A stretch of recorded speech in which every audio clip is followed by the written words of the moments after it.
All right, y'all, hopping on the highway on the way to work. It is 9:30 a.m. October 25th. Happy birthday to all the October 25th Scorpios. I feel like today is Tasha's birthday. I play cuz from around the way. If it is Tasha, happy birthday. It might be today or tomorrow. All right, so we're in traffic, so let's talk. It's a solar eclipse today. It is the partial solar eclipse in Scorpio. The moon is at 2 degrees along with the sun, so it's a new moon. And all eclipses is just more intensity to the new energy coming in. A brief history on eclipses. When they happen, even like back in the 80s, I remember they used to talk about eclipses a lot, not to look at the sun and all that stuff. Especially in the solar eclipse, it's a cloudy day today, so we're not seeing it over here in DC. But in the previous centuries, eclipses used to make people panic and act like the world is over and type of things like that. The funny thing about it is Scorpio energy is kind of like that. People panic, get fearful. It's a lot of intense energies. But this one is definitely going to be intense. This is the last of the year for solar eclipses. We do have a lunar eclipse in Taurus in 2 weeks.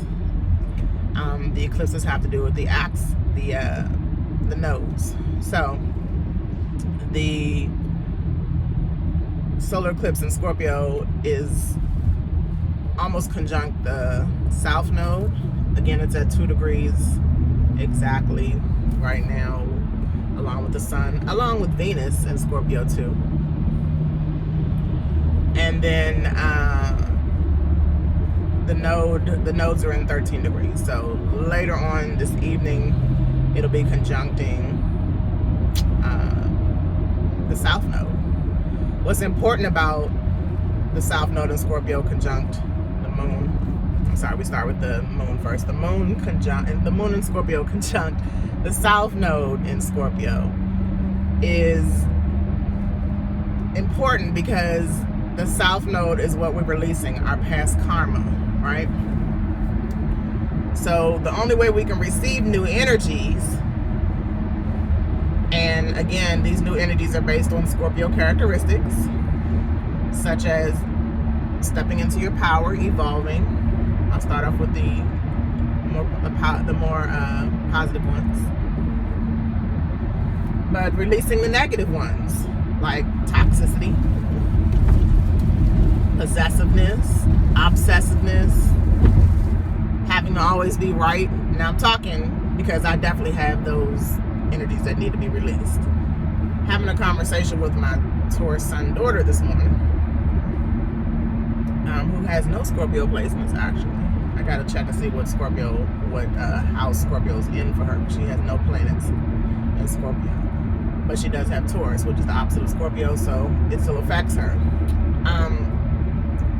She was kind of upset because we still have not had our place, and the person we're relying on is making a few excuses. And I told her it's definitely going to happen, but it can't happen with negative energy. So when she said, "What did that fat B say?" this morning, I said, "Who?" Because I can't respond to negative energy from myself or anyone else anymore. Staying positive. So when she wrote back and said her name, I said, I said, I understand your frustration, but there's nothing that can come out of a positive situation with a negative attitude.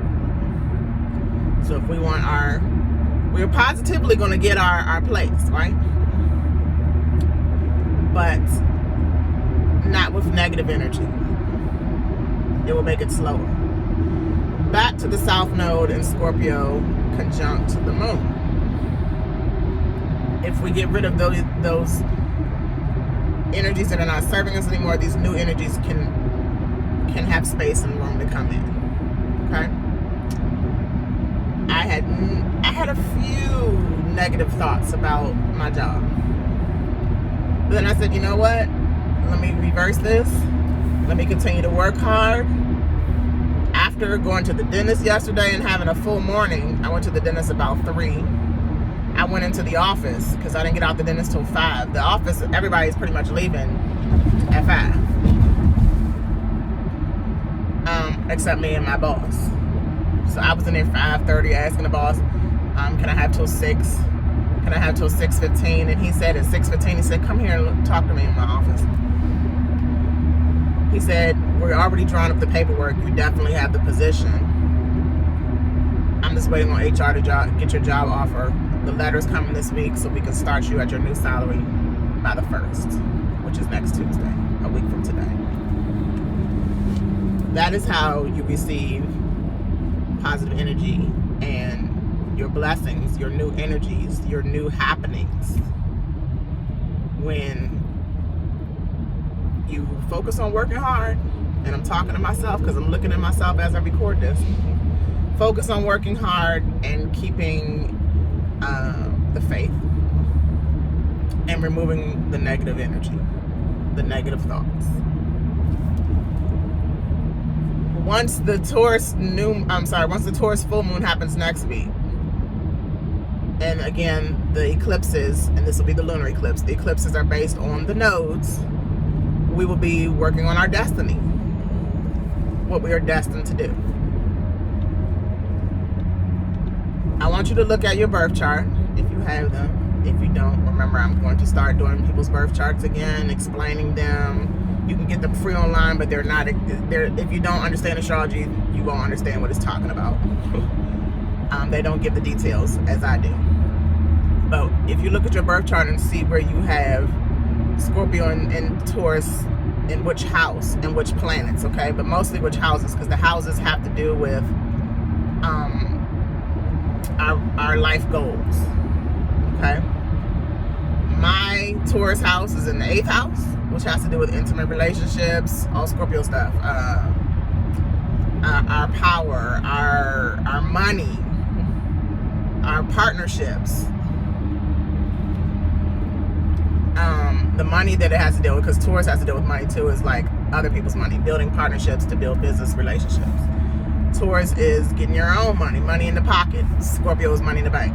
Long story short, when the Taurus full moon happens, and we'll talk more about that later, it'll be our destiny to get, in my destiny, I'm sorry, because I'm talking about my houses, because my Taurus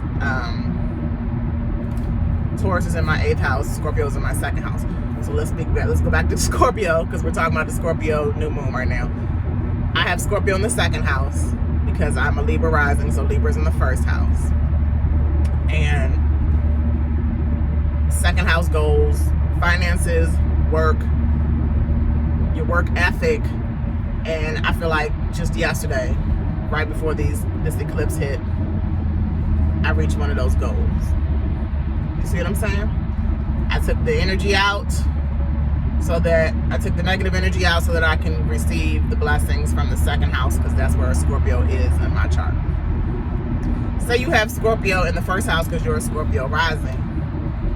Your blessings are coming from taking care of yourself. Your self needs to be self-aware. Your 1st house has to do with ego. It has to deal with leadership, bravery, all things Aries. So the Aries is the 1st house. 2nd house is Taurus. Long story short, find out what you have, where this new moon is in your chart, where you have Scorpio. Because even if you have no planets, you have a house that has each sign in it. And that's how you look at that circle, that wheel. All right. I think that's about it for now. I'm getting ready to have a call with Sonny MF and Money, so he could teach me more on how to get this money and any other things that I need. You know, I learn from astrologers. I am an astrologer. I'm building my craft with those who have been building their craft. I work, so I really don't have that much time as I used to when I wasn't working. But I'm gonna make this work, especially with this promotion. Ain't no stopping me. I barely get any sleep. But you know the saying, you can sleep when you are under the ground or in a new realm. We've been reincarnated. That's another story. All right, y'all. I want to end this at 11:11 somehow. It's 10:23, so maybe I'll just add a few clips. Y'all have a wonderful eclipse day. I'll come back this evening, let you know if anything popped off. I know Ye's right now on a Drink Champs tour. You know, in 5 days, our planet ruler Mars goes into retrograde. That's a whole nother thing. Mercury and Capricorn are squaring off right now. That's a whole nother thing. Mercury's going to go into Scorpio. It's a lot. Tune in later for more details. Peace.